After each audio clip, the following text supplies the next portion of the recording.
Function of हम लोग को यूरिन या सॉरी नेफ्रॉन, ठीक है, ये पढ़ रहे थे फंक्शन ऑफ नेफ्रॉन, यही है। तो क्या है मेन फंक्शन, तो क्या हो गया, टू फॉर्म यूरिन, इसमें कोई दिक्कत नहीं था, ठीक है। अब ये क्या होता है, इट इन्वॉल्व कितना स्टेप, इन्वॉल्व 3 स्टेप्स, ठीक है। 3 स्टेप्स में फर्स्ट स्टेप ग्लोमेरुलर फिल्ट्रेशन, दूसरा सेलेक्टिवली एब्जॉर्प्शन, ठीक है, किताब में क्या लिखा, सेलेक्टिवली एब्जॉर्प्शन या तो ऑगमेंटेशन या ट्यूबुलर सेक्रेशन, यही बताया गया था। फिर से जो अगर फिर से बार बार रिपीट कर रहे हैं कोई बात नहीं है, तो हम लोग क्या लिखते हैं, फर्स्ट स्टेप में क्या होता है, तो हम लोग क्या लिखते हैं, ग्लोमेरुलर फिल्ट्रेशन का क्या मतलब है। तो सबसे पहले नेफ्रॉन जो यूरिन फॉर्मेशन में क्या होता है, सबसे पहले तो क्या होगा, it is the first step, ये लाइन को लिख सकते हैं, ठीक है, it is the first step of urine formation. अब इन बीच में क्या होगा, इन बीच जब ब्लड पास करता है, व्हेन ब्लड पासेज किसके थ्रू, ग्लोमेरुलस, तो क्या होगा, ठीक है। तो मेनी सब्सटेंसेस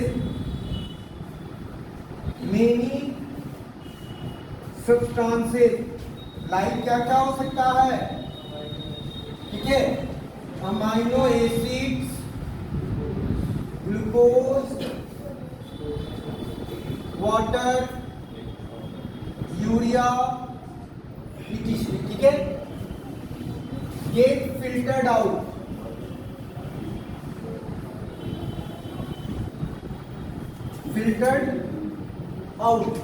ठीक है।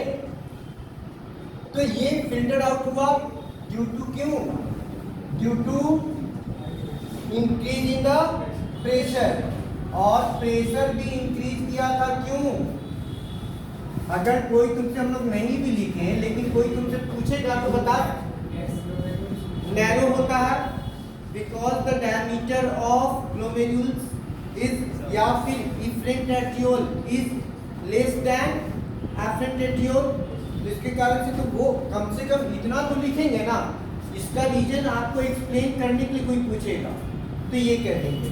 अब ये फिल्ट्रेट को हम लोग क्या कहते हैं, दिस फिल्ट्रेट, ग्लोमेरुलर फिल्ट्रेट,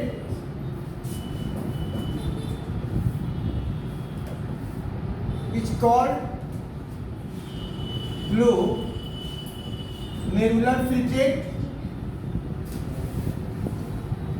अब ये ग्लोमेरुलर फिल्ट्रेट, अगर यहाँ पे तुम ध्यान दोगे कि बाउमेन कैप्सूल था, तो बाउमेन कैप्सूल में यहाँ पे भी छोटा छोटा छेद है, पोर्स है, ठीक है, स्लिट पोर्स, और यहाँ पे हम लोग क्या देखते हैं कि जब यहाँ से निकल के ग्लोमेरुल्स से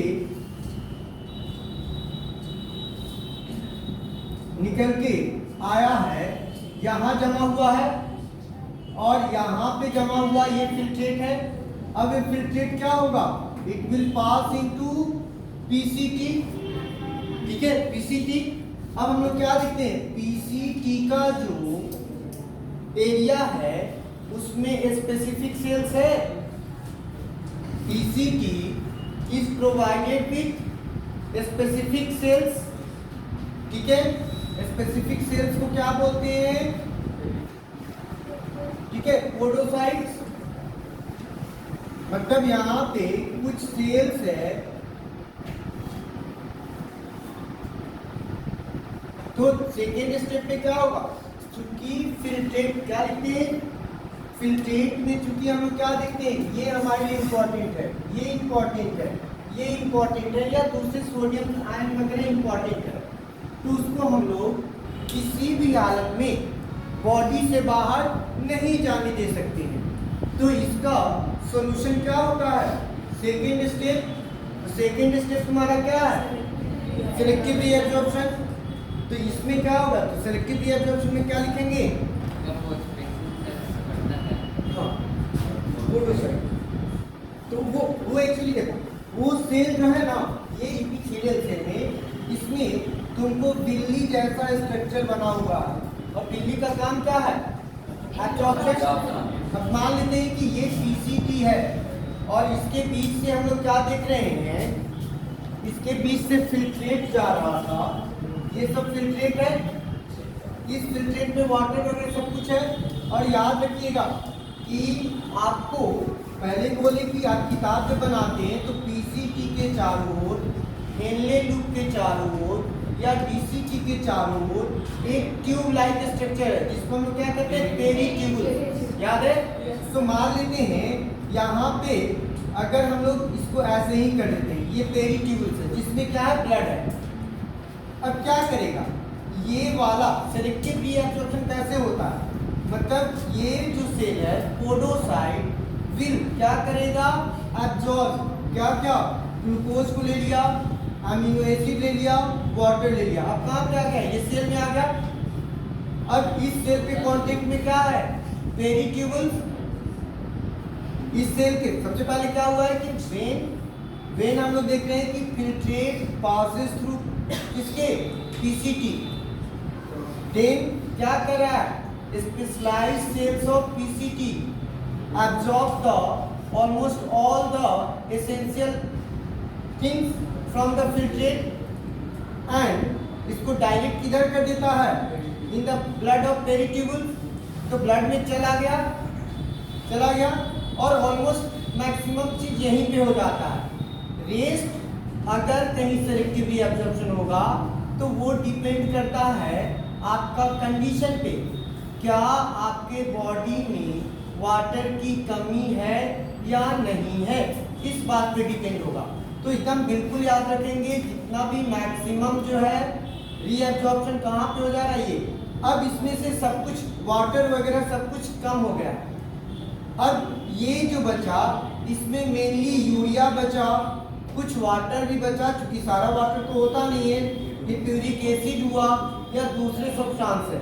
अब ये आगे की ओर मूव करेगा, आगे मूव करेगा। तो अब आगे मूव करेगा तो थर्ड स्टेप में, तो पहले तो ये लिख रहे हैं सेलेक्टिव रीअब्जॉर्प्शन में, सेलेक्टिव रीअब्जॉर्प्शन भी कर लीजिएगा। कितना हो गया? लिख ली। फिगर भी बनाया है?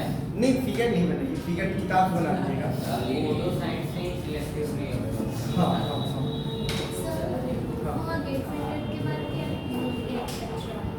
यहाँ get filtered out due to increasing pressure. तो यहाँ पे एक लाइन ये भी जोड़ सकते हैं, due to this glomerular filtration is also called ultra filtration. फिर नहीं आया समझ में? उस दिन यही बात होता है कि जब कहा जाता है तो फिर चलो ठीक है, इधर अब देखो इतना भी अभी लोग ये साइड नहीं लिखा है, उधर का तो देखिए।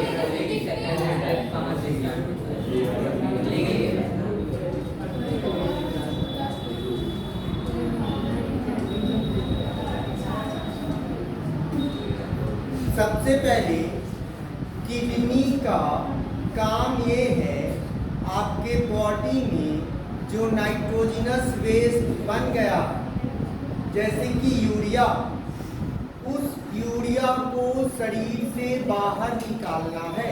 एक बार में कितना क्यूब निकालना है? दोनों काम करते रहता है। अगर एक खराब हो गया तो दूसरा किडनी का साइज बड़ा कर लेगा और ज़्यादा काम करेगा। एक किडनी भी उतना ही इफेक्टिव होगा जितना दो किडनी था। ठीक है, इस बात को ऐसा नहीं, प्रेशर निश्चित बढ़ेगा, वर्क का तो बढ़ेगा ना, वर्क का तो बढ़ेगा, लेकिन वो नेचुरल प्रोसेस से कर ही लेता है। उससे बहुत ज़्यादा तुम्हारे किसी किसी को मालूम हो जाएगा तब उसको लगता है कि मेरा दूसरा किडनी काम नहीं कर रहा था, दूसरा किडनी नहीं है, ठीक है, अदरवाइज पता नहीं चलेगा। तो खराब हो गया तो फिर भी तो ब्लड मार गया, खराब फिल्ट्रेशन नहीं हो रहा है, लेकिन ब्लड दूसरे किडनी में भी तो जा रहा है। तो आपके ब्लड में जो जमा होता यूरिक एसिड, यूरिया, वो सबको जमा नहीं होने देता है और दोनों खराब होगा तब तुमको हीमोडायलिसिस का प्रोसेस एडॉप्ट करती हैं। एक किडनी खराब हुआ तो इधर ही लॉक हो जाएगा। हाँ बिल्कुल काम नहीं कर रहा है, ब्लड अगर सीधे नहीं जाएगा, ग्लोमेरुल्स काम नहीं कर रहा है, तो वो या तो बहुत लूज हो गया है। अगर ग्लोमेरुल्स का जो कैविटी ज़्यादा बड़ा हो जाएगा तो प्रेशर कम हो जाएगा, वो सीधे आगे इफेक्ट वेंट्रिकल में चला जाएगा, ठीक है। तो फिर लेकिन वो ब्लड सर्कुलेट हमारे पूरे बॉडी में होते रहता है ना, तो दूसरे किडनी में तो जाने का उसको मौका मिलेगा। क्या देखिए एक्सक्रीशन में फिर से बता रहे हैं कि एक्सक्रीशन जब बताए थे तो ये कहे थे कि आपके बॉडी में जो नाइट्रोजिनस वेस्ट बनता है उस नाइट्रोजिनस वेस्ट को रिमूव करना है, निकालना है। तो कैसे होता है? सबसे पहले जो यूरिया बना कहाँ पे? लीवर के अंदर। अब यूरिया के जो बन गया वो यूरिया ब्लड में पहुंचा। अब वो ब्लड आगे बढ़ेगा, क्योंकि हम लोग का एक पूरा सर्कुलेशन होता है। ब्लड आगे बढ़ा, आगे बढ़ते हुए किडनी में इन किया। जब किडनी में इन किया तो किडनी के अंदर बहुत सारा आपका पतला पतला ब्लड वेसल्स है, ठीक है। प्लस वहाँ पे कुछ स्पेसिफिक स्ट्रक्चर भी है जिसको हम लोग क्या कहते हैं? नेफ्रॉन। नेफ्रॉन वाले में याद है कि नेफ्रॉन की नहीं थी? नेफ्रॉन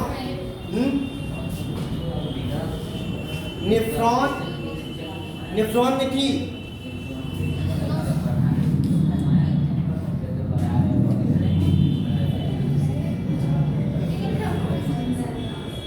अगर नेफ्रॉन को तो ग्लोमेरुलस का अलग से बता दिए थे, फिर भी ग्लोमेरुलस वाले लिख दिए प्लस नेफ्रिक ट्यूबुल, ठीक है, ये है। अब हम लोग सबसे पहले ग्लोमेरुल्स को ही समझें। ग्लोमेरुल्स क्या है? Glomerulus it is a duct of capillary formed by afferent reticules। ये कहाँ पे प्रेजेंट रहेगा? फिगर बताते हैं। Present in the concavity of bowmen capsule. Bowmen capsule का जो बीच में गहरा कप जैसा स्ट्रक्चर है उसमें, उसके अंदर ही ना है, ठीक है। फ्रेंच रेटिक्यूल का इसको मिटाए।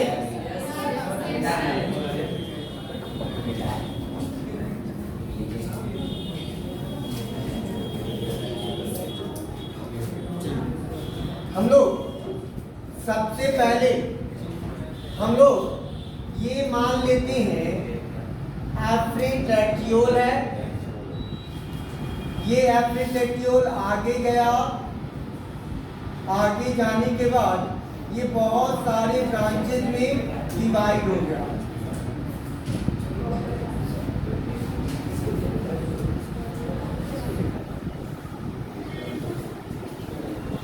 ठीक है,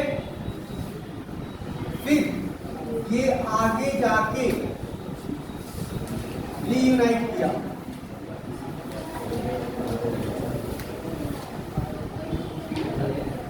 अब ये ग्लोमेरुल्स क्या है? तो यहाँ पे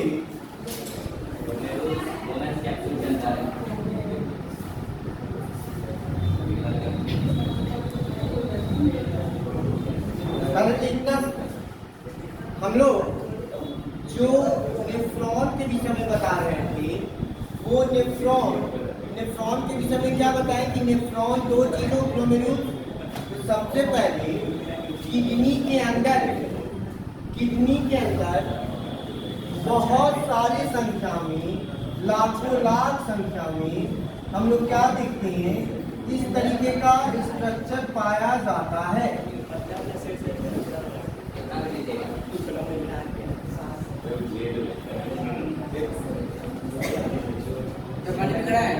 ठीक है, ये इस तरह का स्ट्रक्चर यहाँ से लेके यहाँ तक क्या कर रहे, देखो यहाँ से लेके यहाँ तक सारा क्या है, नेफ्रॉन है। ठीक है, नेफ्रॉन एक ट्यूब था, उस ट्यूब का एक एंड क्या था, क्लोज था, एक एंड क्लोज था, दूसरा एंड ओपन था। जो एंड क्लोज है वो अंदर की ओर कर्व हो गया है। जैसे सपोज दैट ये बैग है, ऊपर से मान लीजिए क्लोज है, अगर कोई इसको ऐसे धसा दे तो ये क्या हो जाएगा, यहाँ पे गड्ढा टाइप का हो गया, हो गया, यही बताया थे ना। तो ये चीज को फिर से कि वो क्या बन गया, interior part of nephric tube क्या था, become curved inward, results into formation of cup like structure, और इसी को क्या बोले, बाउमेन कैप्सूल। ठीक है, और बाउमेन कैप्सूल के अंदर में यहाँ पे ये पार्ट को क्या बोलते हैं, ग्लोमेरुल। ठीक है, अब ध्यान दीजिए, इतने से ग्लोमेरुल, और हमको ये यहाँ से लेके यहाँ तक बहुत सारी संख्या में है। ठीक है, पूरे किडनी में, और यही पूरा या तो स्ट्रक्चर या फंक्शन को बनाता है। ठीक है, स्ट्रक्चर या फंक्शन को। तो क्या कह रहा है, जब ब्लड में क्या क्या है, ब्लड में यूरिया भी है, दूसरे एक्सक्रीटरी मटेरियल्स भी है, मतलब मेटाबॉलिक वेस्ट भी है। उस मेटाबॉलिक वेस्ट को बाहर निकालना है, तो खासकर यूरिया निकालने के लिए ये मैकेनिज्म है। हम लोग क्या करें, जैसे ही ब्लड एफरेंट रेटियोल, इसका नाम क्या होता है, ठीक है, याद है, एफरेंट रेटियोल के अंदर में ये ब्लड वेसल्स का नाम है। ठीक है, एफरेंट रेटियोल ब्लड वेसल्स है, इसके अंदर से जब ब्लड फ्लो करता है, जब ब्लड फ्लो करता है तो यहाँ से आते आते अब क्या होगा, अलग अलग ब्रांचेज में जाएगा। अब ध्यान दीजिए, यहाँ पर तो बहुत ज्यादा डायमीटर है और यहाँ पे डायमीटर लेस है। ये ध्यान देना है कि इफ्रेंट रेटियोल का डायमीटर एफरेंट रेटियोल की अपेक्षा काफी कम होता है। इस कारण से जब ब्लड ग्लोमेरुल से होकर पास करता है तो यहाँ पे प्रेशर काफी ज्यादा बढ़ जाता है। ज्यादा प्रेशर बढ़ने के कारण से बहुत सारा डिजॉल्व्ड पार्ट जो वाटर में डिजॉल्व हो सकता है, यूरिया है या ग्लूकोज है, अमीनो एसिड है जो छोटा छोटा है, ये सब इससे छोटा छोटा जो कैपिलरी है इससे निकल के कहाँ पे जमा हो गया, बाउमेन कैप्सूल में, यहाँ पे जमा हुआ। और चूंकि प्रेशर इतना ज्यादा रहता है, इसको करना था केवल यूरिया को निकालना था, लेकिन यूरिया के साथ साथ और किन चीजों को निकाल लिया, अमीनो एसिड वगैरह को कर लिया। और चूंकि ये फिल्ट्रेट छना हुआ भाग ग्लोमेरुल से छना हुआ भाग है, इस फिल्ट्रेट का नाम क्या दिए, ग्लोमेरुलर फिल्ट्रेट। नाम क्या दिए, ग्लोमेरुलर फिल्ट्रेट कंटेन क्या कर रहा है, ग्लूकोज। ठीक है, और किसी भी हालत में हम लोग इसको शरीर से बाहर जाने नहीं दे सकते हैं। तो यूरिन फॉर्मेशन के दूसरे स्टेप में, तो वही दूसरा स्टेप का है सेलेक्टिव डी एब्जॉर्प्शन। तो सेकेंड स्टेप को भी लिख लिए, उधर का लिख लिए थे, सेलेक्टिव एब्जॉर्प्शन में भी लिख लो।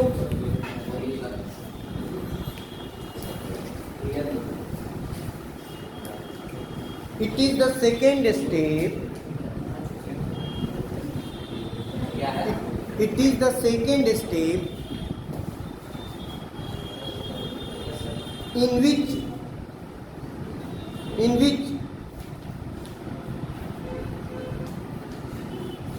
most of the useful substances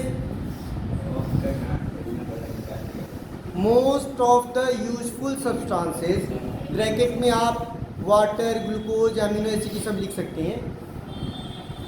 substances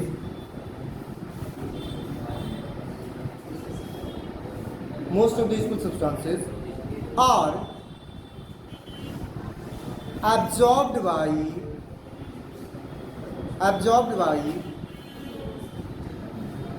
specific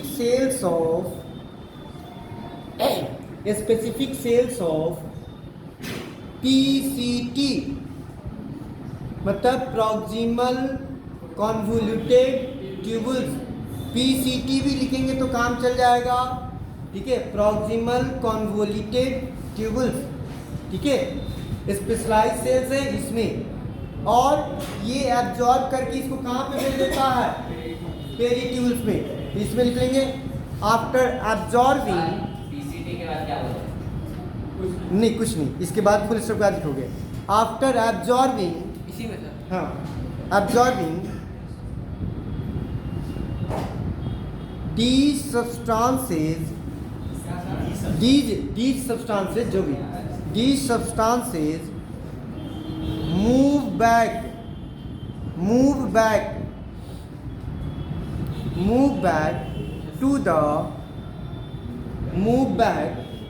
to the blood of peritubulous, ठीक है।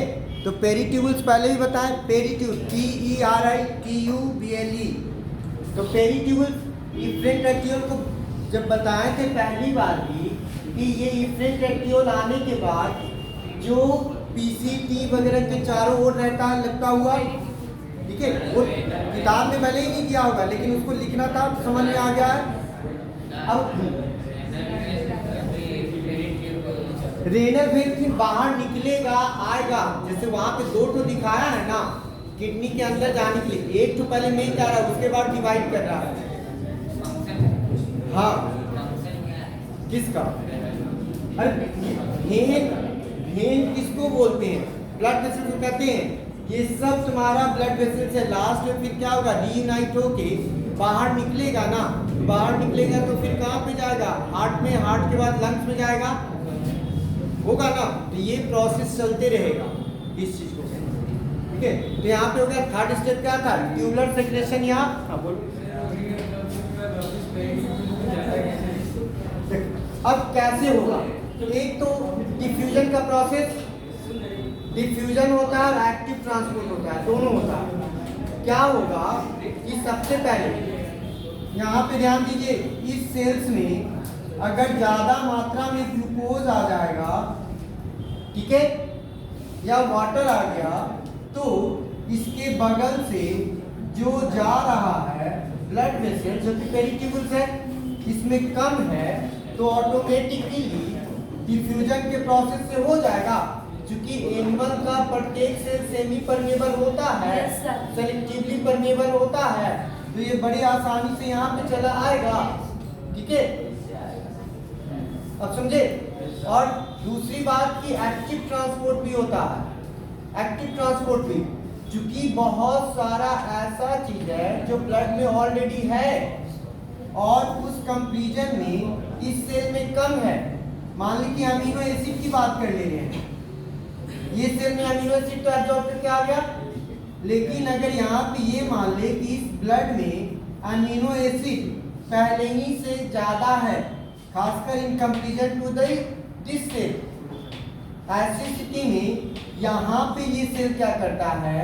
वो एटीपी को खर्चा करके फिर भी इसको ले लेता है, क्योंकि जानता है कि ये हमारे यूज का है। इसके लिए हमको पैसा खर्चा करना है, एनर्जी खर्चा करना है तो कोई बात नहीं है, तो एक्टिव ट्रांसपोर्ट भी होगा। ठीक है, अब समझ गए। अब है कि तीसरा क्या है, ऑगमेंटेशन है या ट्यूबुलर सेक्रेशन। इसमें क्या होगा, इसमें क्या होगा, अब हम लोग क्या देखते हैं कि ये पेरीट्यूबुल्स जा रहा है चारों तरफ से, तो ग्लोमेरुलर फिल्ट्रेशन के दौरान कुछ ऐसा नाइट्रोजनस वेस्ट जो नहीं छन पाया था गलती से, उसका इलाज तीसरे स्टेप में होगा। ट्यूबुलर मतलब फर्स्ट स्टेप में यहाँ से तो हम लोग देख रहे कि यूरिया ये सबको निकालना था, यूरिक एसिड को, लेकिन ब्लड का फ्लो इतना तेज था, इतना ज़्यादा प्रेशर था कि कुछ यूरिया यूरिक एसिड ये सब क्या हुआ, आगे बढ़ गया बिना छने हुए। ठीक है, तो लेकिन उसको भी बाहर निकालने की प्रक्रिया हमको करनी है, उसको भी बाहर निकालना है। तो जब ये आगे बढ़ रहा है, तो जब वो कहाँ पे हम लोग देख रहे हैं कि डीसीटी वगैरह में, डीसीटी वगैरह के आगे बढ़ रहा है, तो उस समय क्योंकि इसके भी चारों ओर पेरीट्यूबुल्स है, तो उस समय पेरीट्यूबुल्स के ब्लड से जो रिमेनिंग नाइट्रोजनस वेस्ट है उसको क्या करेगा, नेफ्रिक ट्यूबुल्स या नेफ्रॉन के जो सेल्स हैं वो क्या करेगा, पहले एब्जॉर्ब कर लेगा। ये एब्जॉर्ब किया यहाँ से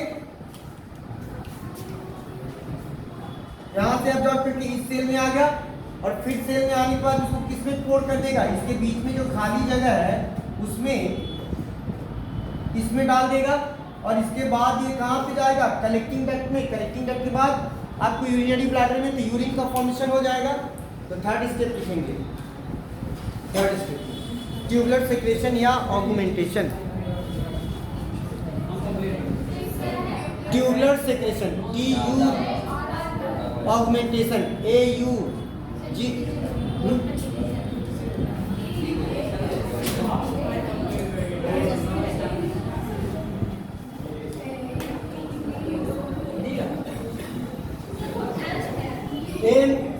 MENTATION AUG।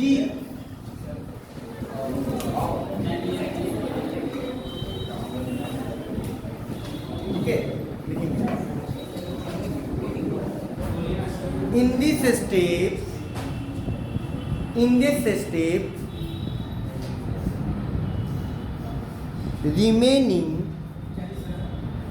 step remaining nitrogenous waste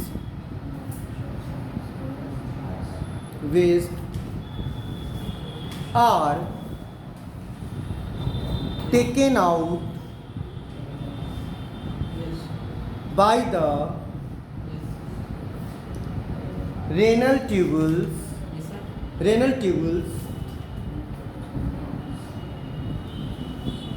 and release into filtrate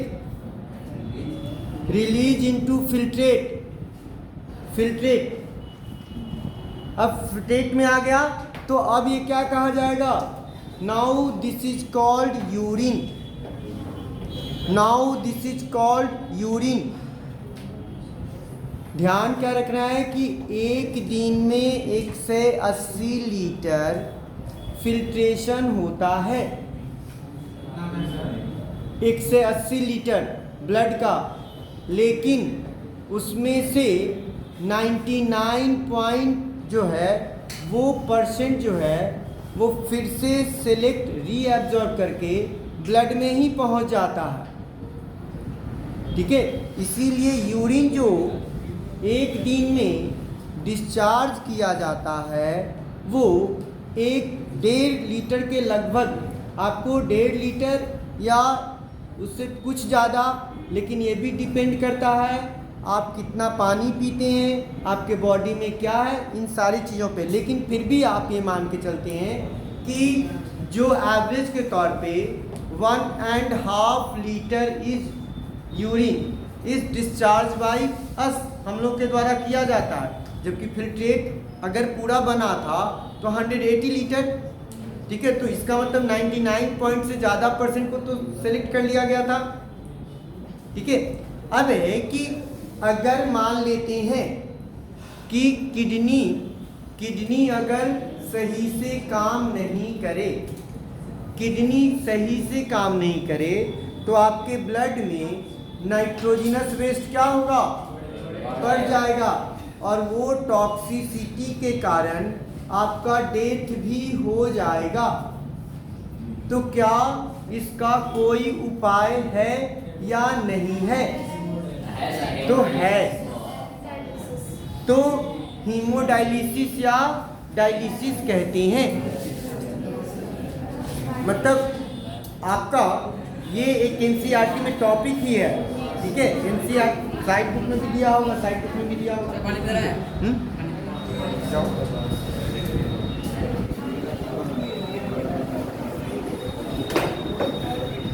ठीक है, सब कोई कहाँ जा रहे हो? सब कोई मत जाओ, एक आदमी गया। अब देखो, तो सबसे पहले हीमोडायलिसिस या डायलिसिस कब जरूरत पड़ती है? जब किडनी खराब हो जाए, when kidney becomes fail to perform the function। तो वैसी स्थिति में क्या होगा? तो ह्यूमन का चूंकि ब्लड से ही तो फिल्ट्रेशन होता है, तो इसके लिए काफ़ी एक कॉम्प्लिकेटेड प्रोसेस है। ब्लड को डाइल्यूट किया जाता है, ये बहुत ही डिफिकल्ट है, बहुत ही डिफिकल्ट है, लेकिन स्पेशलाइज्ड डॉक्टर लोग अब करते हैं। ठीक है, अगर हम लोग क्या देखते हैं कि अब यही काम को हम लोग क्या करते हैं, आर्टिफिशियल मैनर में करते हैं। मतलब हमारे ही ब्लड को बॉडी से बाहर लेके आ रहा है और फिर वही ब्लड को कुछ समय के बाद बॉडी में भेज रहा है। तो मान लेते हैं कि ये कोई बॉडी है, ठीक है, इस बॉडी से ब्लड को निकाला जा रहा है और एक डायलाइजर मशीन होता है, डायलाइजर मशीन होता है। उस डायलाइजर मशीन में क्या क्या होगा? सपोज दैट कि ये डायलाइजर मशीन है, तो डायलाइजर मशीन है, इस डायलाइजर, ठीक है, डायलिसिस करने वाला, इसके अंदर सॉल्यूशन है। ठीक है, इसके अंदर सॉल्यूशन है। इस सॉल्यूशन में हमको कुछ इस प्रकार के सब्सटेंस को मिला दिया जाता है, कंसंट्रेशन को ऐसा कर दिया जाता है कि हमको छानना क्या है, यूरिया निकालना है।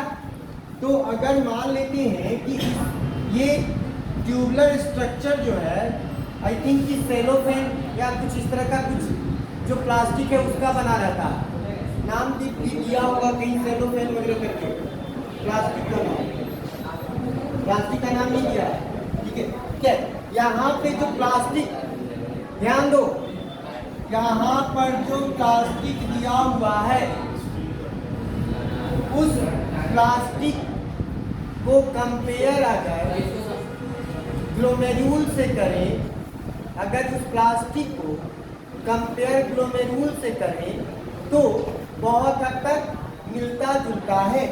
अब क्या कर रहा है, ये ट्यूब को इसके थ्रू क्रॉस करा जा रहा है और ये ट्यूब किसके अंदर में है, एक सॉल्यूशन के अंदर में है। अब देख रहे हैं कैसे तो यूरिया को निकालना है, क्या सॉल्यूशन इसमें वाटर है और दूसरे जैसे ग्लूकोज वगैरह सब कुछ रहेगा, सब कुछ। अब देखो क्या करना है, जब इससे ब्लड, यहाँ पे ध्यान दो, सिंपल सा प्रोसेस डिफ्यूजन में क्या होता है, जो चीज ज्यादा है वहां से कम की ओर जाएगा। अगर इस सॉल्यूशन में यूरिया या नाइट्रोजनस वेस्ट लगभग न के बराबर हो, लेकिन वाटर हो, अमीनो एसिड हो, ग्लूकोज हो, और ये जो पाइप जो बना हुआ है, ये पाइप किसकी तरीके से करे, ग्लोमेरुल्स की तरह से काम करे। तो यहाँ से जब ब्लड पास करेगा तो डिफ्यूजन होगा। यहाँ पे ध्यान दीजिए, ब्लड यहाँ जब पास करेगा तो डिफ्यूजन होगा। तो डिफ्यूजन में चूंकि इसमें यूरिया नहीं है, बहुत कम है, और यहाँ से पास हो रहा है तो यूरिया है, तो ऑटोमेटिकली क्या होगा, यूरिया क्षण के इसमें आ जाएगा। लेकिन इसमें ग्लूकोज और वाटर का लेवल ऑलमोस्ट उतना ही है जितना कि इधर से ब्लड पास कर रहा है। तो क्या यहाँ से ग्लूकोज या वाटर बाहर निकल के जाएगा डायलाइजर मशीन में? फिर से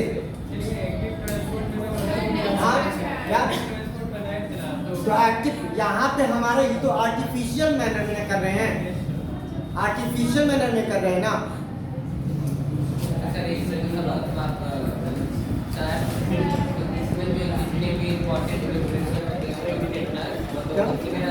इसमें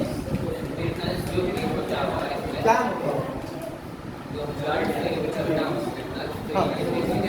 इसमें हाँ रह जाएगा, फिर इसको हटाया जाएगा। फिर से क्या बोल रहे हैं, ये डायलाइजर में इसको देख लो पहले। क्या तुम पहले क्वेश्चन बोलो, तुम क्वेश्चन ठीक से बोलो, बोलो बोलो। ब्लड नहीं निकाला, यूरिया ये सब निकाला गया।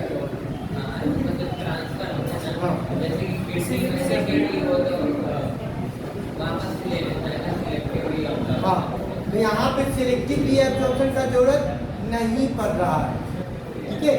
आर्टिफिशियल कर रहे हैं तो सिलेक्टिव रीअब्जॉर्प्शन की जरूरत नहीं पड़ रही है। यहाँ पे क्यों हुआ था, क्योंकि प्रेशर ज़्यादा था, प्रेशर ज़्यादा था।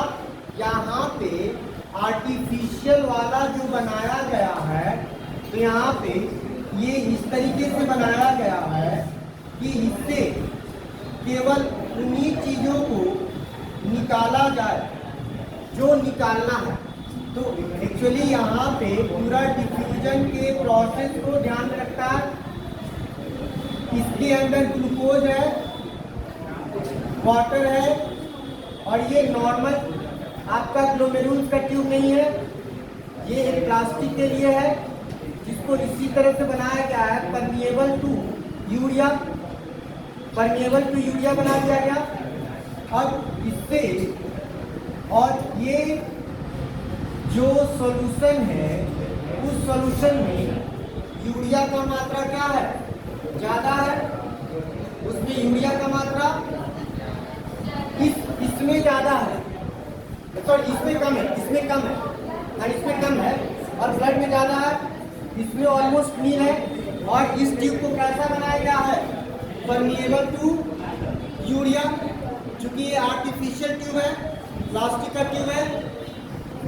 इस सॉल्यूशन में यूरिया लगभग नहीं है, लेकिन ग्लूकोज है, अमीनो एसिड है। तो एक लीटर की छान डालती है, एक चाय यहाँ पूरा मशीन जो फिर अलग से use dialysing solution which urea and excel और फ्रेश जो मानवी से हल करा होगा उसको फिर बॉडी में बैठ किया जाए।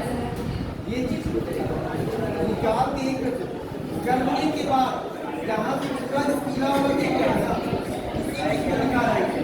लेकिन जो चीज इसको हमेशा मिलते भी रहना चाहिए, फ्रेश डायलाइजिंग सॉल्यूशन।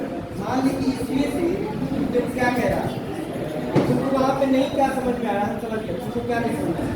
फ्रेश एक लिखा हुआ है, जिनके पास बुक का पेज नंबर क्या है बता दो, 52 में।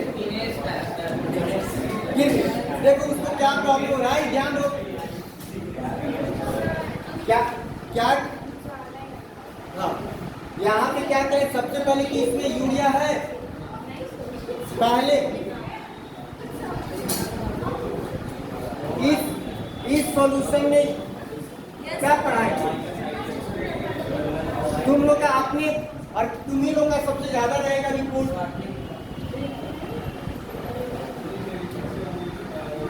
तुम्हारा जो प्रॉब्लम है देखो कैसे समझ में आ रहा है। तुम जो कहना चाह रहे थे वो देखो हम समझे, यहाँ पे पहले यूरिया नहीं था, ठीक है, इधर से पास कर रहा है और इस ट्यूब को किसके लिए परमिएबल बनाएगा, यूरिया के लिए। अब ये यहाँ पे यूरिया नहीं था तो यूरिया यहाँ से निकल के किस में जाएगा, डाइलाइजिंग सॉल्यूशन में।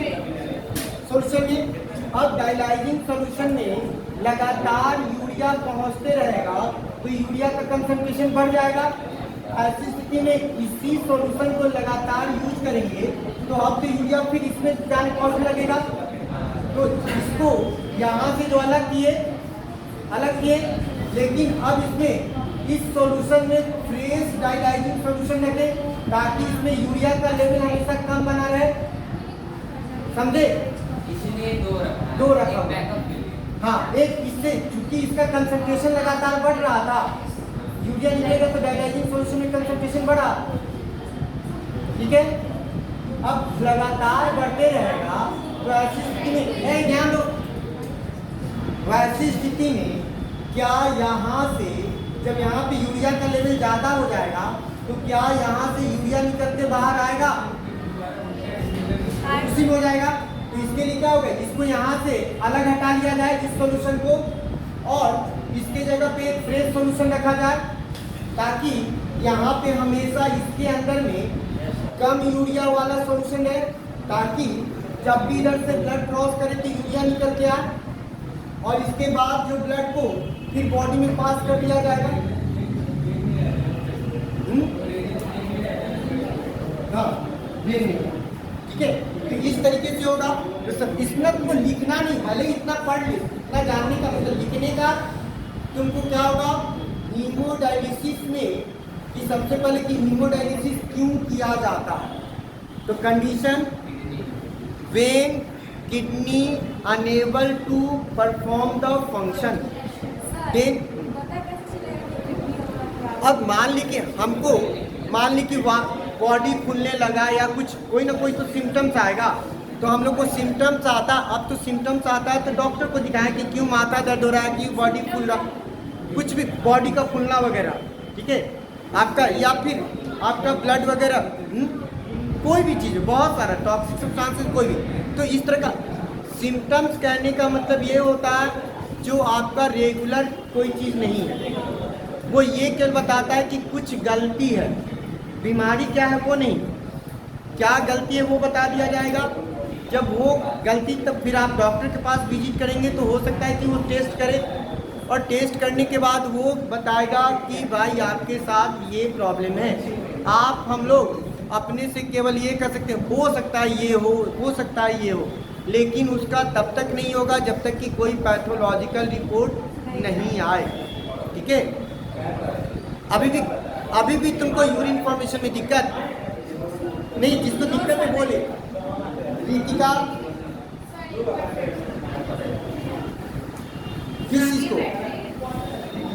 किस चीज को बताएं, कौन वाले को?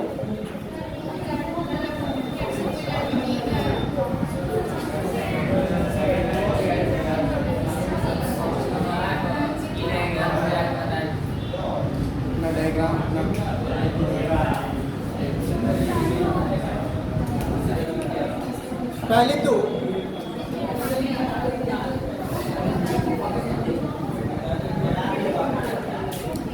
किसको डायलाइजिंग जो किया गया डायलाइजर मशीन के द्वारा समझ में आया तुम लोग को वहाँ पे किस और मैक्सिमम को लेकिन नहीं आया, ये भी बात है। देखो फिर से नहीं, नेक्स्ट टाइम से क्या इसमें तुमको इतना करना नहीं है। सबसे पहले देखो, सबसे पहले तो गप करना भी छोड़ना पड़ेगा। बगल वाले से बगल में बैठेंगे गप करेंगे,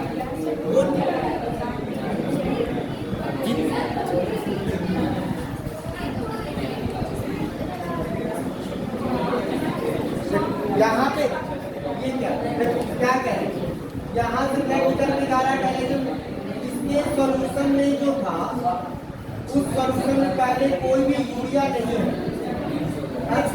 हाँ, और ये जो ट्यूब जो है सेलोफेन का ट्यूब होता है, जो लिखना भी होगा सेलोफेन का ट्यूब रहता है, वो ट्यूब को बनाया गया है यूरिया के लिए परमिएबल, मतलब उससे होकर यूरिया बाहर निकल सकता है, यहाँ तक क्या होगा? जब ये ब्लड इधर से गुजरेगा तो यूरिया में गिरेगा, और यूरिया वाला जो ब्लड वेसल्स है इसमें सस्पेंडेड है सॉल्यूशन में, और सॉल्यूशन में क्या है? यूरिया लगभग नहीं है, लेकिन उसमें ग्लूकोज वाटर ये सब कुछ है। तो निश्चित है कि जब ग्लूकोज का लेवल ब्लड का लेवल तो बराबर होगा तो ब्लड से ग्लूकोज बाहर निकलेगा, नहीं निकलेगा, अमीनो एसिड नहीं निकलेगा, निकलेगा क्या? यूरिया। अब यूरिया लगातार यहाँ पे जमा होगा सॉल्यूशन में, तो लगातार जमा होते जाएगा, तो यही सॉल्यूशन को ज़्यादा देर तक यूज नहीं करेंगे, क्योंकि एक समय ऐसा आएगा कि ब्लड में जितना यूरिया का कंसंट्रेशन है और इसमें जो यूरिया मशीन में सॉल्यूशन उससे बराबर हो जाएगा, तो क्या डिफिकल्ट होगा? ये वाले को हटाया जाएगा इससे, और इसके जगह पे फ्रेश डाइल्यूटेड सॉल्यूशन इसमें डाला जाएगा ताकि यूरिया बार बार निकलते रहे। आप समझ में आ गया? इसको इसमें तो बहुत शॉर्ट करके दिया है उतना ज़्यादा तो पीछे का शॉर्ट फिगर भी बनाया ज़्यादा है उससे एक चीज तो यहाँ बॉटल वाला यहाँ से बना तो अब इस चीज को पहले कंफर्म कीजिए कितने लोग को अब समझ में आया या नहीं आया? अनुराग तुमको समझ में आया? प्रशांत कुछ दक्ष तो पहले बोला आपको, वो बागीश तुमको प्रीतिका नहीं, अवनी बंद कर दो इसको, बंद कर दो। प्रशांत इधर आते वहाँ पे आते हैं, प्रशांत बंद कर दो।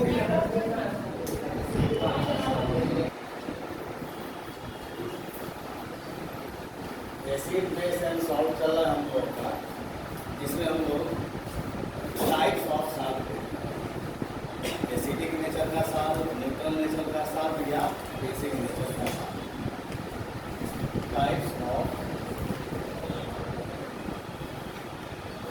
सॉल्ट। न्यूट्रल सॉल्ट होते हैं, एसिडिक सॉल्ट होंगे,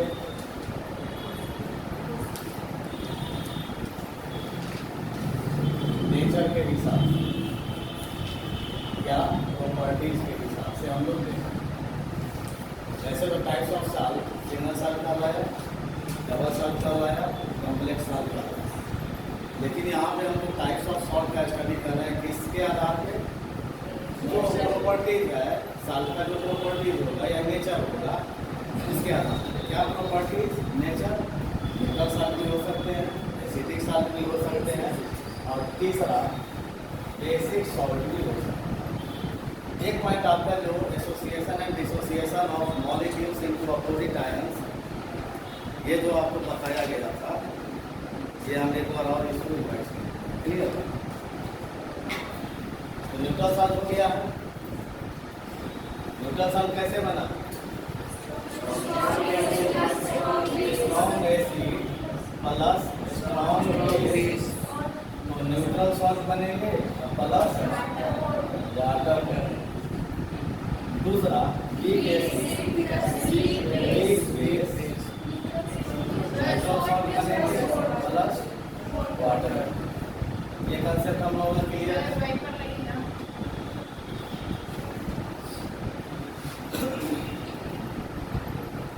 ये कंसेप्ट हम लोगों का क्लियर है। सेकेंड हम लेते हैं acidic salt.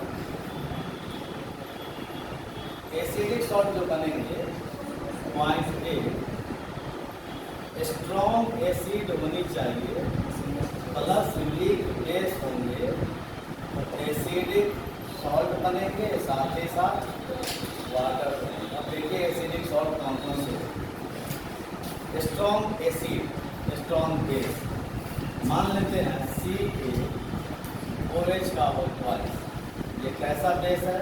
Week base, plus HCl, ये कैसा एसिड है?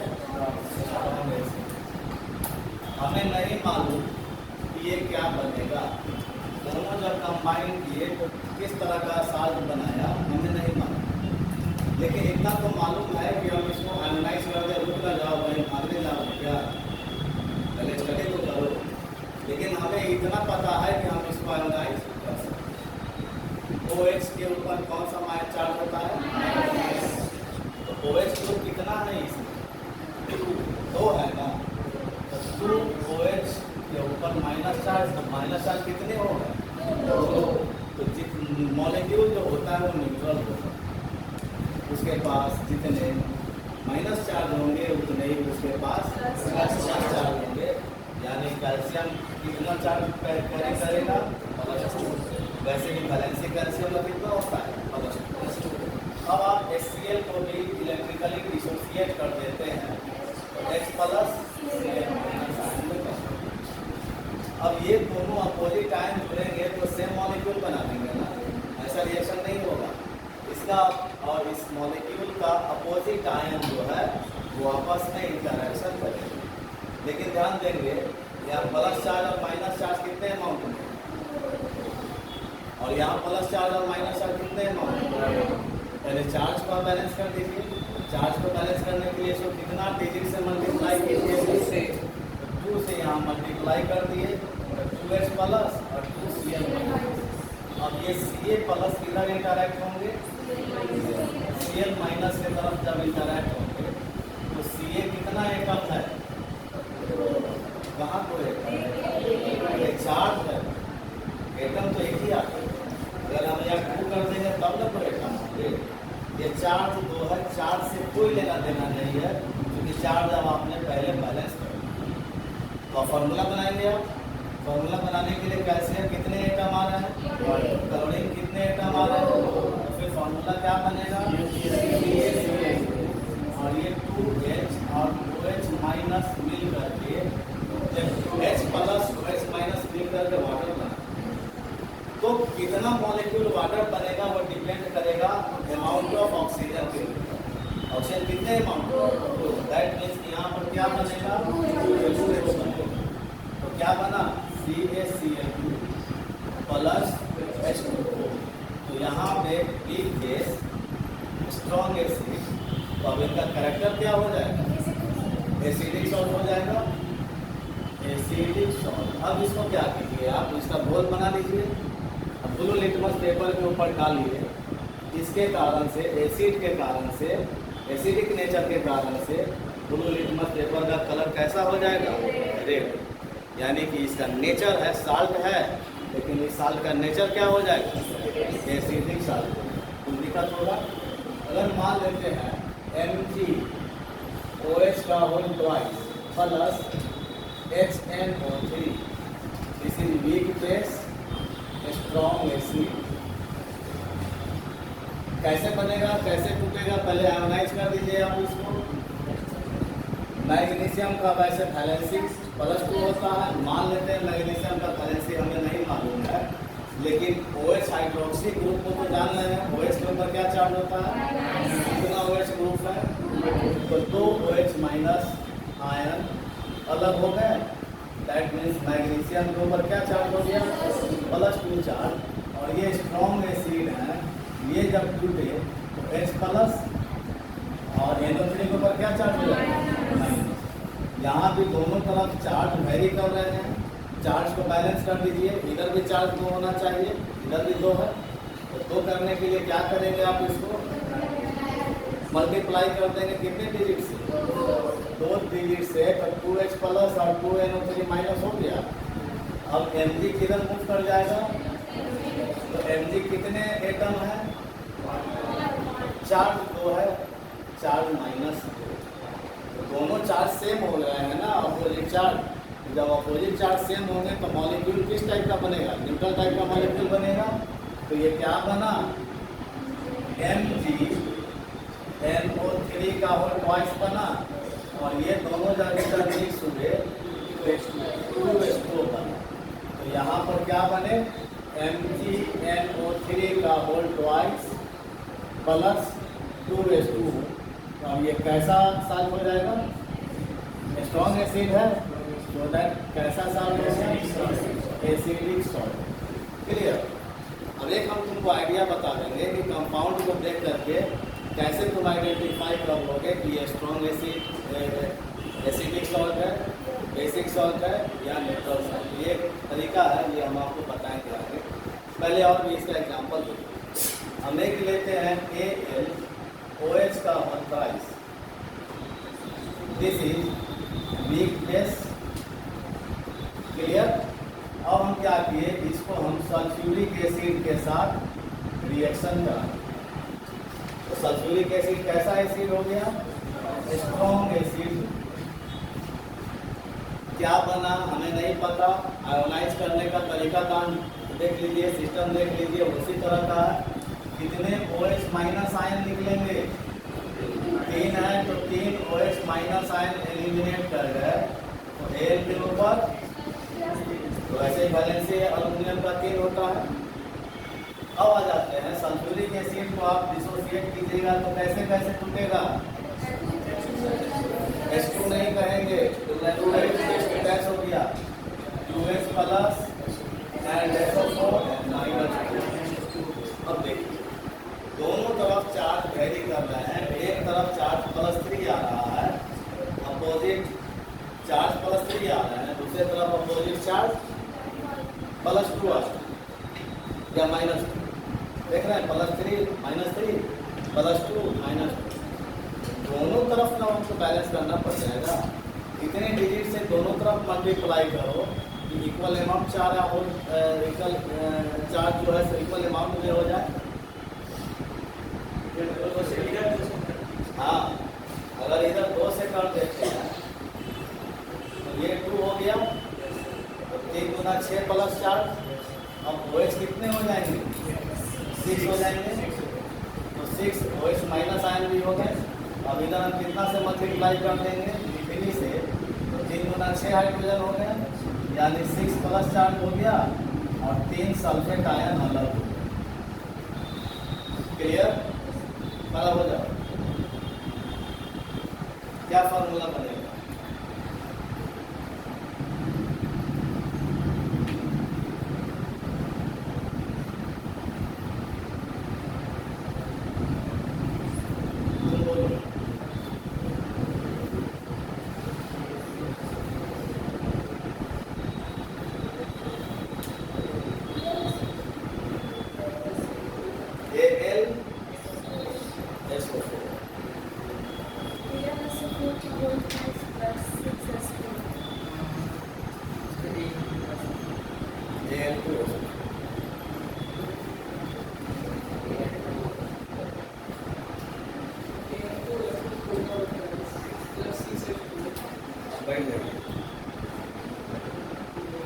क्या हो रहा है?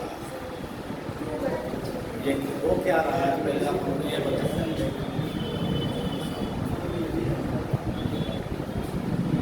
एंजॉय करने आते हैं। अरे आपसे पूछ रहे हैं, बात नहीं करो जी। एंजॉय करने आते हैं वो क्लास में। एक पैटर्न, 2 पैटर्न बता है, तीसरा पैटर्न भी उसी तरह का है, तो आपको एंजॉय करने के लिए आते हैं।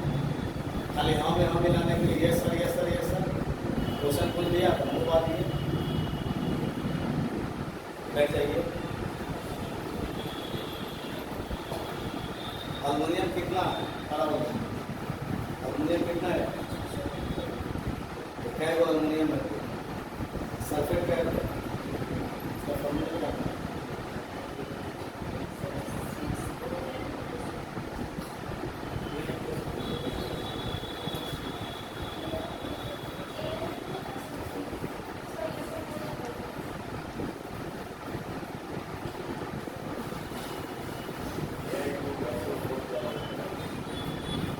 कैसे बना Al2SO4 का ऑर्डर?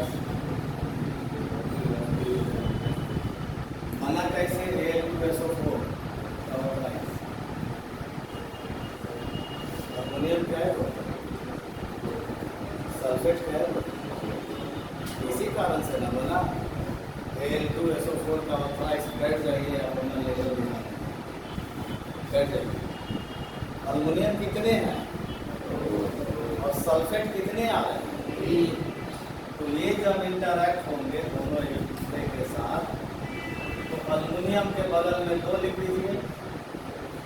ये सल्फेट पूरा कितना है, तो होल थ्राइस कर देंगे, एक नहीं होल थ्राइस, पूरा ग्रुप देंगे। Al2SO4 long thrice.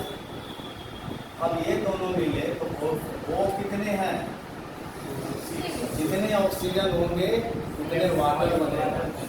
तो क्या बनेगा, ये 6H2। तो यहाँ क्या बना, SO4 का होल थ्राइस प्लस 6H2। ये इक्वेशन है जो हम आप लोगों से पूछेंगे अभी। BOH का होल थ्राइस प्लस HNO3, ये वीक बेस हो गए और ये स्ट्रॉन्ग एसिड हो गए। तो ये साल्ट कैसा बना, स्ट्रॉन्ग साल्ट एसिडिक सॉल्ट। चलिए इसको बना करके बताइए प्रॉब्लम।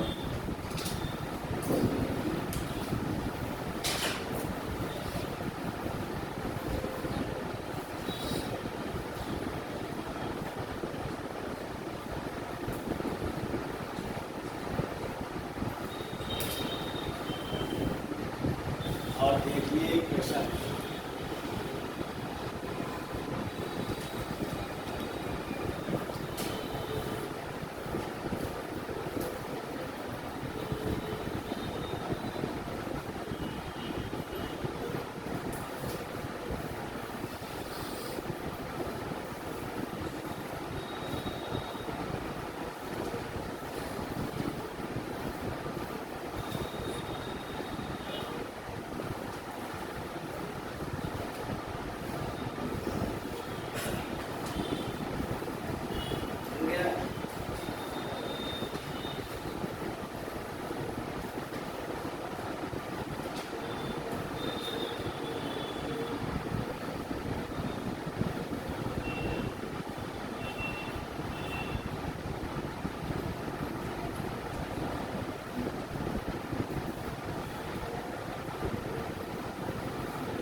हमारा बना है जी बाबा, ऐसी बात कर लो, आगे बढ़ते रहो कभी।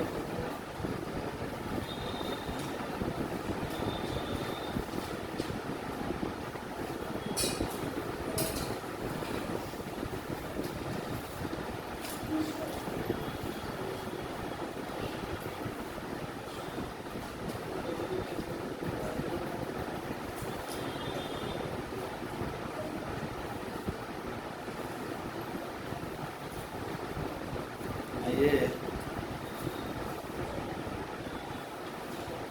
दूसरा नहीं बनाई हो।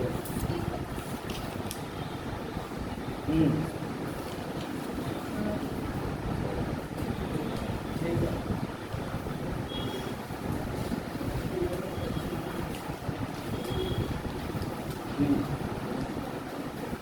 प्रयास कीजिएगा तब ना बनेगा। दो लड़की से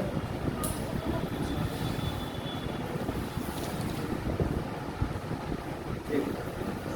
और किसी का नहीं बना, वाला नहीं बना।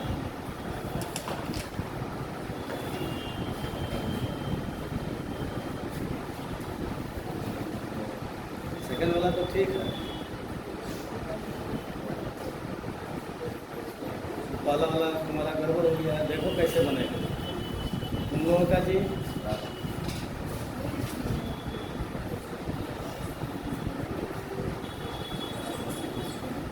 नहीं गड़बड़ हो गया।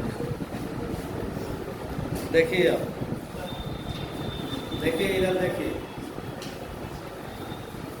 जब ये टूटा कैसे हम आयोनाइज करेंगे इसको, बन गया ना। जिनका नहीं बना वो देखिए। हम पहले ये करें, OH कितना 3 OH माइनस अलग करके, माइनस है कितना हो, तो इसका मतलब 4 प्लस 3 चाहिए, प्लस क्लियर। HNO3 को तोड़े क्या टूटा,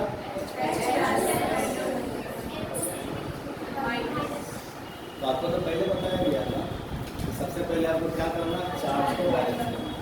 चार्ज को बैलेंस करने के लिए नंबर ऑफ एटम को तो बढ़ाएंगे तब ना चार्ज बैलेंस होगा, क्योंकि इधर +3 चार्ज है, माइनस चार्ज भी 3 है, और इधर प्लस चार्ज 1 है, प्लस चार्ज माइनस चार्ज भी 1। यानी नंबर ऑफ एटम को अगर बढ़ा दें तो चार्ज बराबर हो सकता है। तो किसको बढ़ाएंगे हम, डिजिट से मल्टीप्लाई करते हैं तो कौन बढ़ता है, नंबर ऑफ एटम बढ़ता है। तो इसको हम 3 से मल्टीप्लाई करते तो 3H प्लस अब 3N3। अब ये 3 प्लस 3 किधर मूव कर जाएगा, तो B कितना है और NO3 कितना है, तो T NO3 का होल प्राइस करते। अब देखो O कितना है इसमें, तो यानी 3:2 करेंगे। तो आप देखिए PNO3 का होल प्राइस प्लस 3:2 बना।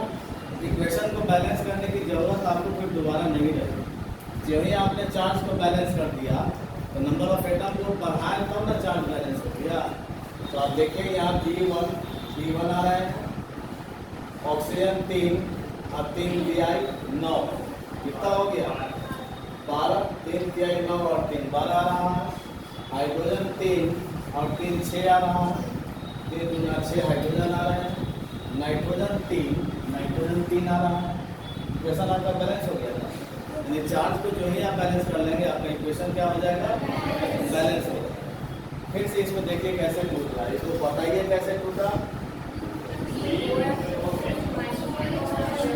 तो ये कितना चार्ज है देखिए। अब H2SO4 को तोड़े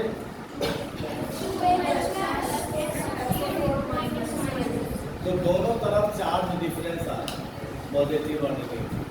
तो जब तक हम नंबर ऑफ एटम को नहीं बढ़ाएंगे तब तक तो चार्ज बराबर नहीं होगा। यानी दोनों तरफ हम कितने डिग्री से मल्टीप्लाई करें, यही ना सही आ रहा है ना। ऑर्गेनिक की जगह पे हमने क्या ले लिया, बोरोन ले लिया, उसी के फैमिली का बोरोन लिया हमने। तो देखो B किधर मूव करेगा, हाँ पहले चार्ज को बैलेंस करो, 3 2, तो इधर 2 से मल्टीप्लाई कर दे और इधर तो बोरोन कितना हो गया? हाँ, OH ग्रुप कितना हो जाएंगे? 6। फिर हाइड्रोजन कितने हो जाएंगे? H प्लस आयन 6 और सल्फेट कितने हो जाएंगे? 2 कैसे 3 हो जाएंगे। तो फिर B किधर मूव कर जाएगा? तो B2 बोरोन 2 है और सल्फेट ग्रुप कितने हैं? 23 और ये जब मिले 6H2 तो B2 SO4 का हो थ्राइस प्लस 6H2। अब देखिए ये वीक बेस है, स्ट्रॉन्ग एसिड है, तो साल्ट कैसा हो जाएगा?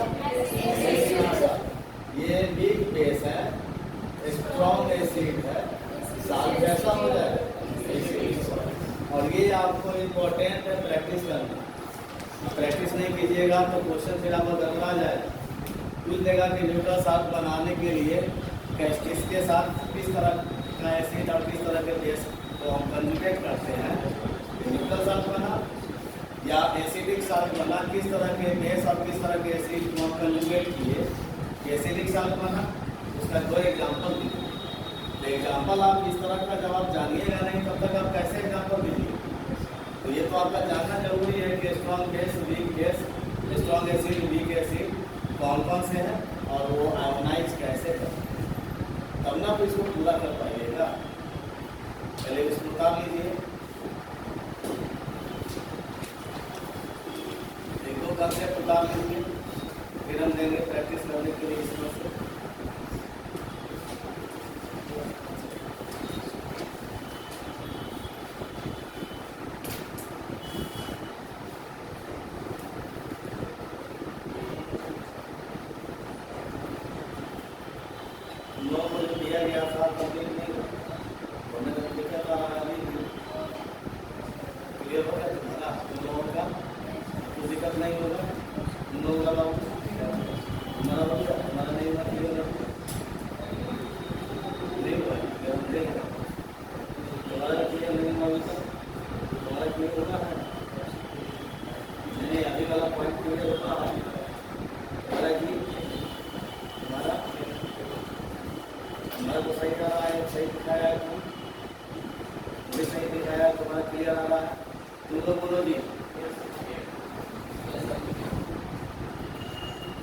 फिर आगे हम लोग बेसिक साल में स्टडी करेंगे ना, फिर ये पॉइंट आएंगे।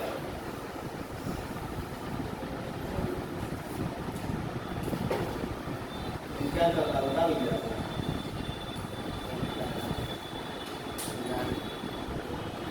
कम से कम 2 तो एग्जाम्पल नहीं करो, तुम्हारे सपना।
हो गया।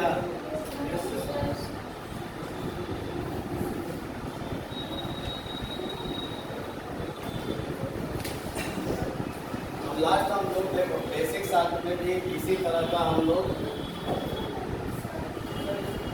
नहीं कार्य लिखिए, 1-2 कंसेप्ट लेना तो सिखाने के लिए उतना लिखिएगा तो वही नंबर लगेगा। 1-2 कंसेप्ट राइट कर लीजिए, बस एक ये ले लो या तो एक और ले लो, तो एक ही कंसेप्ट ले लो।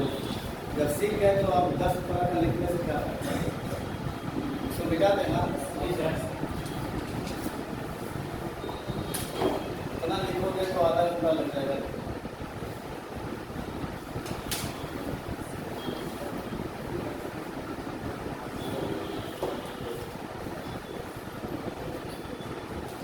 तीसरा सॉल्ट हम लोगों का है basic salt.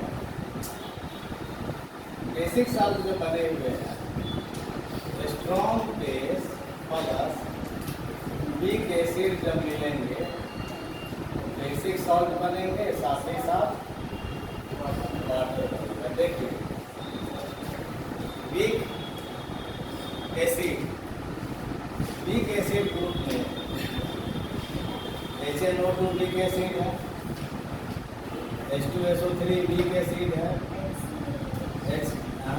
HBr weak acid है, HI वीक एसिड है, H2SO3 हो गया ना, H2CO3 वीक एसिड है, H3PO4 वीक एसिड है, H3PO3 वीक एसिड। तो इस HBr तो सबसे पहले वीक एसिड को आयोनाइज करने का तरीका देखो। अगर HNO2 होंगे तो इलेक्ट्रिकली टूट करके H प्लस NO2 माइनस, जितने H प्लस होंगे उतने नेगेटिव जो सब्सटेंस होंगे उसके ऊपर चार्ज माइनस आएगा। जैसे यहाँ पे एक आ रहा है H2SO3, इसको तोड़ेंगे तो 2H अलग हो जाएगा, H2 प्लस नहीं कीजिए, गलत हो जाएगा।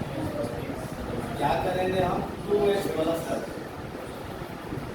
2H प्लस SO3 के ऊपर क्या चाहिए, उसी तरह इसको देखो H2CO3 क्या क्या निकलेगा, प्लस CO3 माइनस H3PO4 क्या निकल जाएंगे 3H प्लस PO4 के ऊपर और H3PO3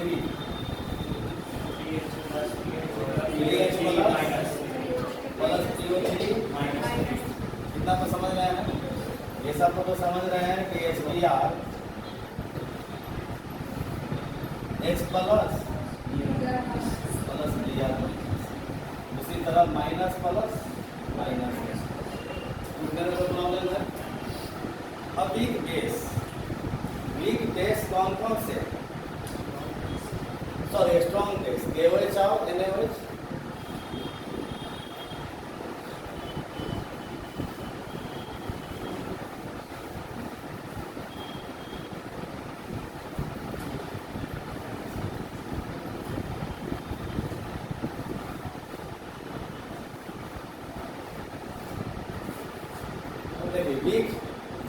strong base NaOH, strong base है, plus weak acid H3PO4 plus H2CO3। Clear, ये स्ट्रॉन्ग बेस वीक एसिड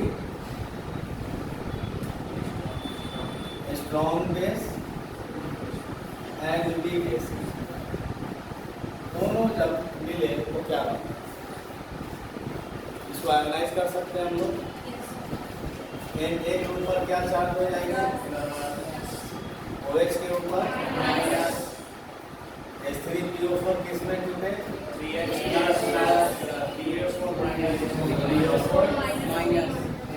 इधर देखिए 3 प्लस चार्ज माइनस चार्ज भी है और इधर प्लस चार्ज माइनस चार्ज 1 है, कितना से मल्टीप्लाई करिए तो 3Na प्लस 3OH और Na कितना है कम होगा, लेकिन PO4 सिंगल है ना, तो Na3 जो PO4 फॉर्मूला बनेगा ना, क्या बना Na3PO4। क्लियर, सोडियम फॉस्फेट, और ये कितना वाटर बनेंगे प्लस 3H2। तो weak strong base weak acid तो इनका कैरेक्टर स्ट्रॉन्ग हो गया, बेसिक इकोनॉमिक। इसको आप डिसोसिएट कीजिए, बोलिए क्या करें, इसको क्या करें,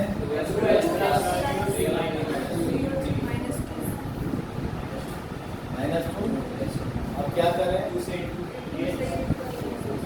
तो यहाँ कितना हो गया पोटेशियम, फॉर्मूला क्या बना, K2CO3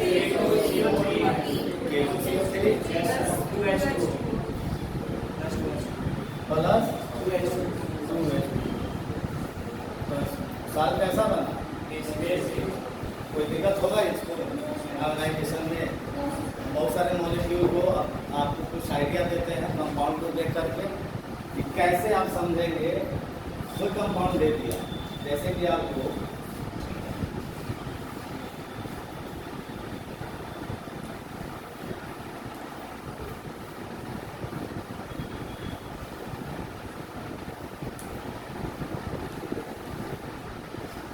देखिए कैसे आइडेंटिफाई करेंगे, identify the molecule as neutral, acidic और basic. Identify the molecules as neutral, acidic and basic salt. जैसे कि पहला क्वेश्चन लेते हैं, कैल्शियम कार्बोनेट। अगर पूछा जाएगा कि कैल्शियम कार्बोनेट कैसा साल्ट, किस चीज का बना हुआ है, तो कार्बोनिक एसिड आ रहे हैं, CO3-2 है, और कैल्शियम का बेस क्या हो जाएगा, CaOH का। तो Ca ये जो बना कैसे बना सकते हैं, CaOH का होल ट्वाइस प्लस H2CO3। तो CaOH का whole twice Ca plus 2OH minus 2H plus CO3 minus 2। तो Ca एक एटम, कार्बोनेट ग्रुप एक, तो फॉर्मूला क्या बना, प्लस। तो ये कैसा बेस है, स्ट्रॉन्ग या वीक बेस है? अरे भैया स्ट्रॉन्ग बेस यही को ध्यान में रखो, वीक बेस। इसके अलावा जो भी हो जाएंगे तो ये वीक बेस है ना। और ये कैसा एसिड है, स्ट्रॉन्ग एसिड है। आपको यहाँ पे वीक एसिड में ये स्ट्रॉन्ग नजर में आ रहा है, तो फिर गलत सलत बात नहीं करेंगे। ये एसिड कैसा हो जाएगा, वीक एसिड या स्ट्रॉन्ग एसिड? स्ट्रॉन्ग कैसा बना, CaCO3 इज क्लियर। अगर बोलेगा कि MgCl2 किस तरह का साल्ट है, तो ये किसका बना, HCl एसिड और मैग्नीशियम हाइड्रोक्साइड बेस, यही ना होगा जी। मैग्नीशियम का बेस कौन सा होगा, MgOH का whole twice weak base plus HCl acid strong acid. तो MgCl2 बनेंगे, तोड़ेंगे तो कैसे, इसी तरह टूटेगा ना। चलो आयोनाइज कर दो। अगर आयोनाइज नहीं कर रहे हो, देखो तोड़ने का एक सिस्टम सीखने का, अगर हम सीख गए तो अब यहाँ ध्यान दे दीजिए, चार्ज को ऊपर में बैलेंस कर दीजिए। OH के ऊपर क्या चार्ज है, OH के ऊपर क्या चार्ज है, तो इसके ऊपर क्या चार्ज है, प्लस क्या हो जाएगा, OH के ऊपर 2 माइनस चार्ज है, तो प्लस चार्ज क्या हो जाएगा, समझा रहे हैं। Cl के ऊपर माइनस चार्ज, तो H के ऊपर, तो चार्ज इधर 2 अमाउंट में प्लस माइनस आ रहा है इधर, तो फिर क्या करेगा, इधर 2 से मल्टीप्लाई कर दिया, तो Mg प्लस किधर मूव कर जाएगा, तो Cl Cl माइनस क्या है हो जाएंगे, Cl माइनस कितने हो जाएंगे, और Mg कितना है, Mg कहाँ 2 है, अभी भी दिक्कत आ रही है जी। तो क्या हो गया, Mg फॉर्मूला क्या बना, MgCl2 प्लस वाटर कितने बने, तो ये कैसा सॉल्व हो गया, स्ट्रॉन्ग एसिड है ना, वीक बेस है, तो ये कैसा सॉल्व कर रहा है, एसिडिक सॉल्व कर रहा है। क्लियर,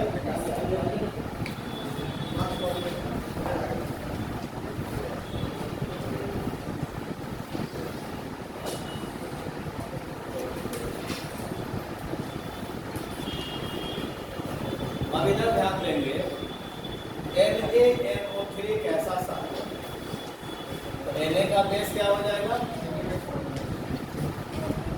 Na का बेस और NO3 किस एसिड का है, NO3, H2NO3 कोई मॉलिक्यूल नहीं होता, HNO3,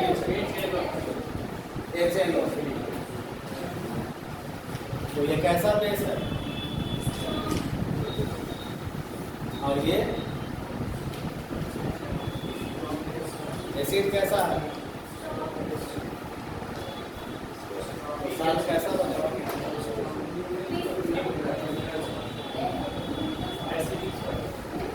न्यूट्रल सॉल्व होगा ना,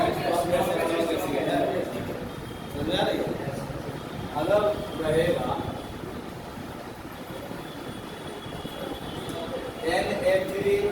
Na3PO4,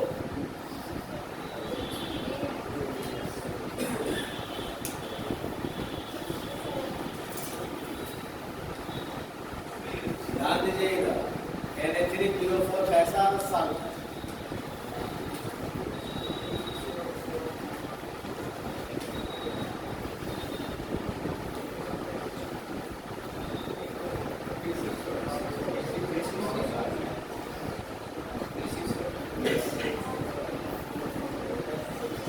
आइडेंटिफाई हुआ, Na3PO4 कैसा सॉल्व है,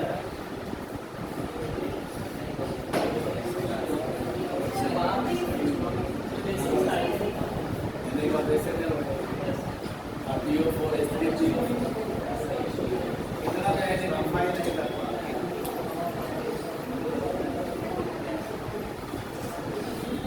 देखिए क्वेश्चन को समझिए,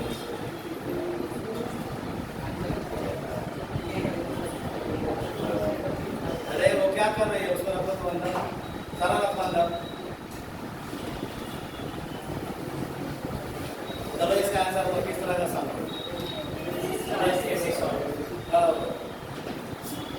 बेसिक सॉल्व ये कैसे,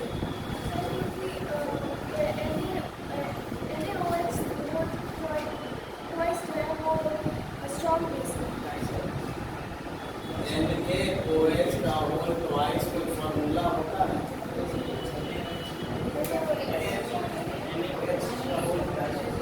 हमने अभी तक NaOH में कहाँ होल ट्वाइस किया, NaOH हो गया। चलिए NaOH कैसा सॉल्व है, जैसे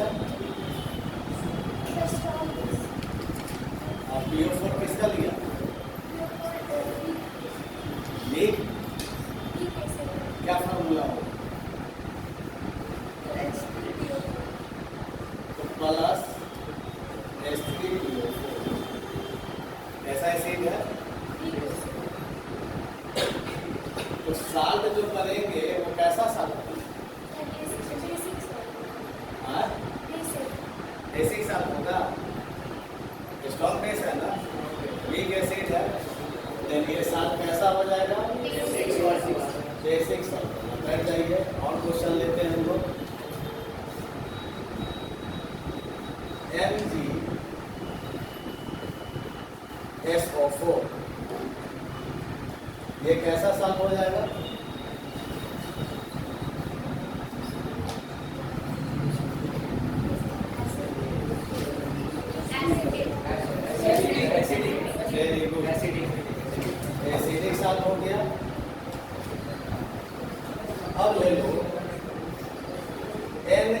HCl